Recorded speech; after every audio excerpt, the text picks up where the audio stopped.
большинства людей наличие каст связано с понятием неравенства в духовном развитии. Мы это наблюдаем все время. Одни люди более развиты в плане сознания, другие менее. Аналогичным образом, если посмотреть просто на физическое тело, то людей можно также разделить на группы по степени проявленности физического начала. Можно сказать, что физическое и ментальное тела являются антагонистами. В целом же тело, физическое, астральное и ментальное, служит сознанию для получения и накопления опыта. Касты представляют собой формализацию разделения людей и группировку по этапам развития. То есть система каст не придумана какими-то теоретиками, а существует физически.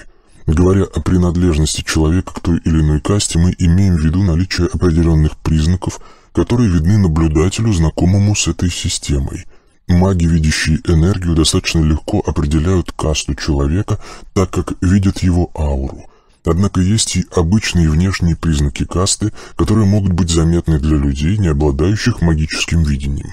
Первая каста – работники. Этап формирования монады, религиозный термин «душа». Работники способны только к грубой физической работе. Можно сказать, это биороботы с очень слабыми мозгами, но сильные и выносливые, предназначенные для долгой жизни, так как сам процесс формирования монады занимает много времени. Не требовательны к пище. Она должна быть простой, но обильной. Не требовательны в плане гигиены. Мощный иммунитет защищает их от инфекций. Могут есть из одного корыта, ведра. Редко моются, баня раз в неделю, этого вполне достаточно. Не любят чистить зубы, им не требуется, поскольку эмаль очень прочная и от чистки зубов только страдает. Аура красная. Активная чакра Муладхара. Область крестца. Вторая каста. Купцы. Этап формирования аппарата коммуникации. Тело менее крупное, физической силы меньше, чем у работников. Купцы подвижные и выносливые, способны к долгим путешествиям. Мозг более развит, чем у работников. Очень разговорчивы, но примитивны. Имеют хорошую память. Могут подолгу перечислять все, что делали. Пили, ели, занимались сексом. Разговоры включают в себя обширное описание своего состояния и времяпрепровождения. Очень занудливы. Нуждаются в разнообразной пище, большой спектр микроэлементов, едят много, более чувствительны в вопросах гигиены, моются чаще, чем работники, довольно просты в поведении, часто говорят глупости из-за простоты сознания, обидчивы, очень любят выставлять на показ свою правдивость, не умеют врать из-за неразвитого сознания, сексуально невероятно активны, аура оранжевая, активная чакра Сватхистхана, область половых органов. Третья каста. Воины. Этап формирования воли, силы, подчиняющей тело сознанию. Тело не крупное, но достаточно сильное и гибкое. Воины ловкие и выносливые, агрессивные, индивидуалисты, обидчивы и ревнивы, очень подозрительны, малоразговорчивы, умны, хвастливы, способны к обману, но довольно простому, фантазия не развита. Любят власть, стремятся подчинить окружающих. Любят унижать тех, кто от них зависит, но заискивают перед теми, от кого зависят сами. Пытаются строить социум, чтобы он оказался в их власти. Очень активны социально. Любят обозначать, кто кому подчиняется.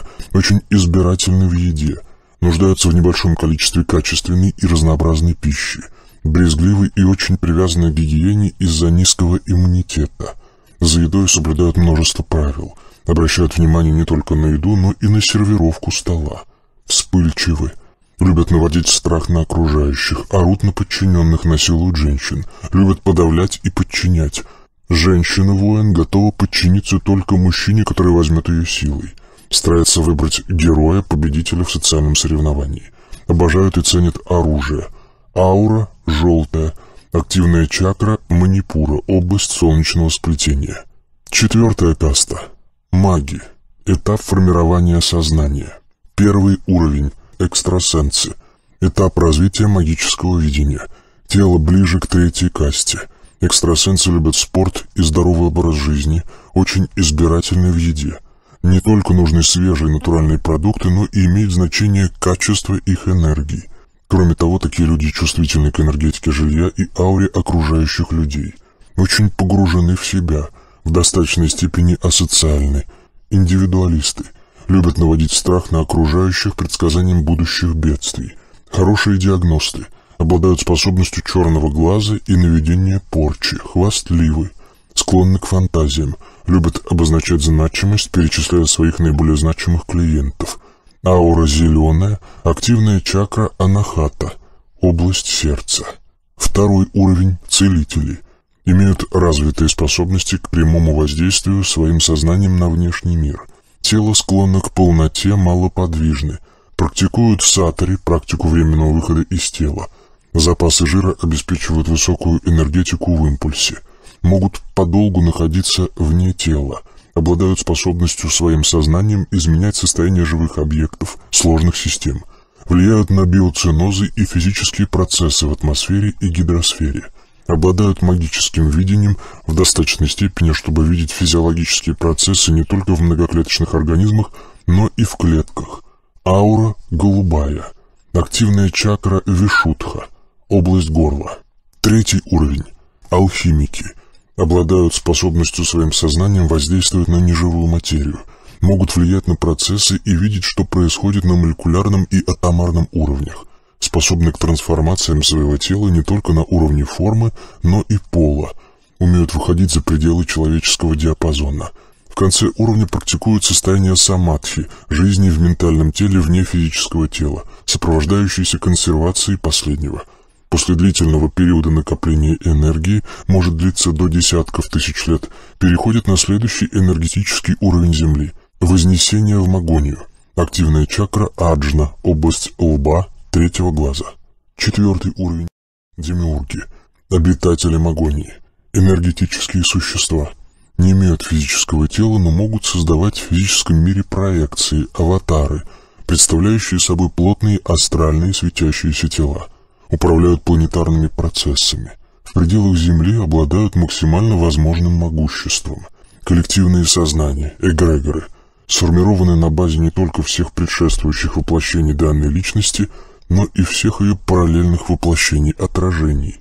Аура фиолетовая, в некоторых источниках упоминается яркий свет, описываемый как расплавленное золото. Активная чакра, сахасрара, область над макушкой. Пятая каста. Странники. Уходят с планеты. Являются самостоятельными объектами Солнечной системы. Не нуждаются в планете. Начало нового этапа эволюции личности. Аура выходит за пределы видимой области спектра. Активна 8-я чакра. Невидимая.